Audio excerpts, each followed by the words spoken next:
Hi, ഇന്ന് ഞാനിവിടെ ഒരു സ്പെഷ്യൽ റെസിപ്പിയുമായിട്ടാണ് വന്നിരിക്കുന്നത്. ബറാഅത്ത് സ്പെഷ്യൽ പായസം. ഇതിന് പാൽവാഴയ്ക്ക എന്നും പറയും. ഇതിന് വേണ്ടി കൂടുതലും ചവ്വരിയാണ് വേണ്ടത്. അതിന് ഞാൻ 250 ഗ്രാം ചവ്വരിയാണ് എടുത്തിരിക്കുന്നത്.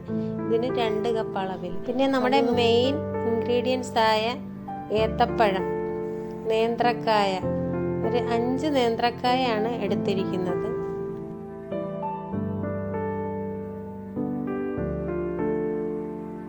പിന്നെ ഞാൻ എടുത്തിരിക്കുന്നത് നെയ്ക്ക് പകരം ബട്ടറാണ്. ഈ ഒരു പീസ് ബട്ടർ ഞാൻ അതിൽ ചേർക്കുന്നുണ്ട്. തേങ്ങയുടെ കൊത്തും മുന്തിരിയും താളിക്കാനായിട്ടാണ് ബട്ടർ എടുക്കുന്നത്. പിന്നെ ഞാൻ 1/2 കിലോ ശർക്കരയാണ് എടുത്തിരിക്കുന്നത്. ഈ അരമുറി തേങ്ങയുടെ കൊത്തും നമുക്ക് വേണം. നമ്മുടെ ചവ്വരി കുതിർന്നിട്ടുണ്ട്. തിളയ്ക്കുന്ന വെള്ളത്തിലേക്ക് ചേർക്കാം.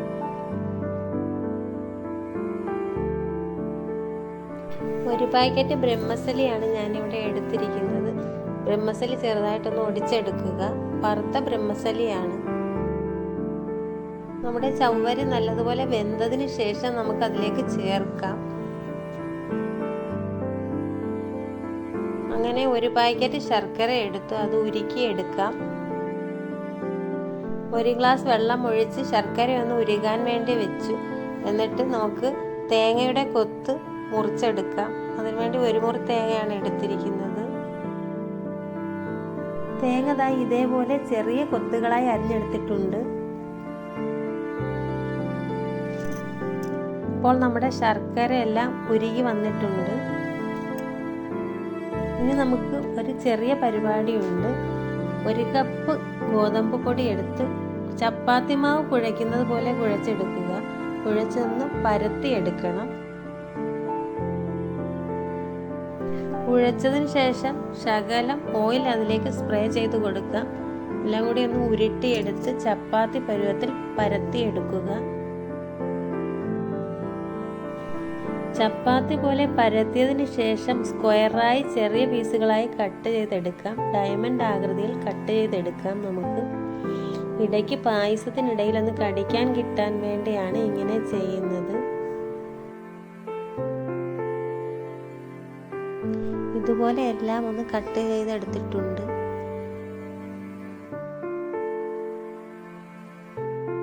ഇനി നമുക്ക് തേങ്ങാക്കൊത്തും മുന്തിരിയും വറുത്തെടുക്കാൻ വേണ്ടി കുറച്ച് ബട്ടറും ഓയിലും കൂടി ഒന്ന് ഉരുക്കിയെടുക്കാം.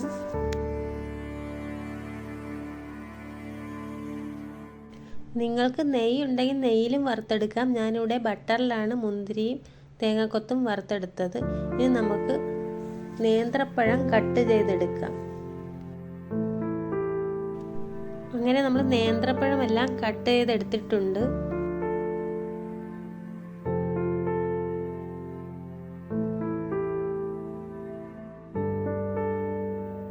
ഇനി നമുക്ക് ബാക്കിയുള്ള ബട്ടറിലേക്ക് തന്നെ ഇട്ട് നേന്ത്രപ്പഴം ഒന്ന് വഴറ്റിയെടുക്കാം. അതവിടെ വഴറ്റി മാറ്റി വെച്ചതിന് ശേഷം ഒരു പാത്രത്തിലേക്ക് നമുക്ക് എടുത്തു വെച്ചിരിക്കുന്ന ബ്രഹ്മസലി ഒന്ന് വറുത്തെടുക്കാം. ചെറുതായി വേവിച്ച് വെച്ചിരിക്കുന്ന ചവ്വരി അതിലേക്ക് ചേർക്കാം. ഇനി നമുക്ക് ഉരുക്കിയെടുത്ത ശർക്കര പാനി അതിലേക്ക് ചേർത്ത് ഒന്ന് ഇളക്കിയെടുക്കാം.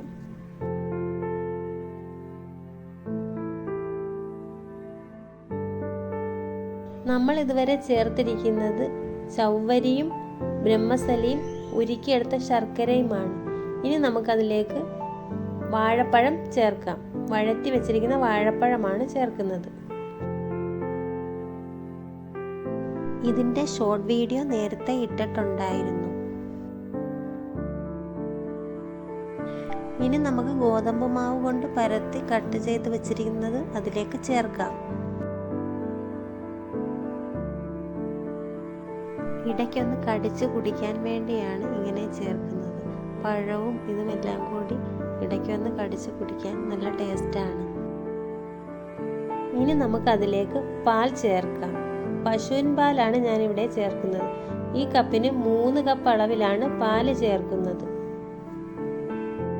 ഇവിടെ കിട്ടുന്ന അൽമറായി കമ്പനിയുടെ പാലാണ്. നല്ല കൊഴുപ്പുള്ള പാലാണ് ഞാൻ ചേർക്കുന്നത്.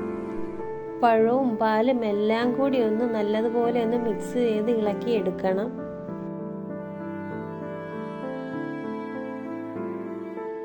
ഇനി ഒരു ചെറിയ പരിപാടി കൂടി ഉണ്ട്. ആ ബട്ടറിലേക്ക് ഒരു നുള്ളു ഗോതമ്പ് പൊടി നല്ലതുപോലെ ഒന്ന് മെൽറ്റാക്കി ഉരുക്കി അതിലേക്ക് ചേർക്കാം. ഒരു നല്ലൊരു ടേസ്റ്റും കൊഴുപ്പും കിട്ടാൻ വേണ്ടിയാണ് ഇങ്ങനെ ചെയ്യുന്നത്. ഈ പായസം നമ്മൾ എന്തെങ്കിലും വിശേഷ ദിവസങ്ങൾ മാത്രമാണ് ഉണ്ടാക്കുന്നത്.